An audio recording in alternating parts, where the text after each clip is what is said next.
আমাদের 3 বারের প্রধানমন্ত্রী দেশনেত্রী বেগম খালেদা জিয়ার দোয়ার মাহফিলের আজকের সভায় সভাপতির আসন অহংকার করবেন আমাদের শিবালয় উপজেলা মল্লিক কল্যাণ পরিষদের সম্মানিত সভাপতি জামাল উদ্দিন। আসন গ্রহণ করবেন আমাদের প্রাণপ্রিয় নেতা বিএনপি মনোনীত প্রার্থী দানের শীতের মনোনীত প্রার্থী শিবালয় গিউর দৌলতপুরের মনোনীত প্রার্থী এস এ জিন্না কবির ভাই। মঞ্চে আরো উপস্থিত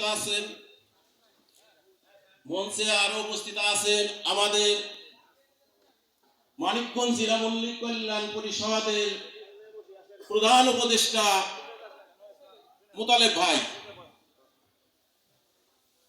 আরো উপস্থিত আছেন মানিকগঞ্জ জেলা মল্লিক কল্যাণ পরিষদের সাধারণ সম্পাদক শরীফুল ইসলাম নীরু ভাই।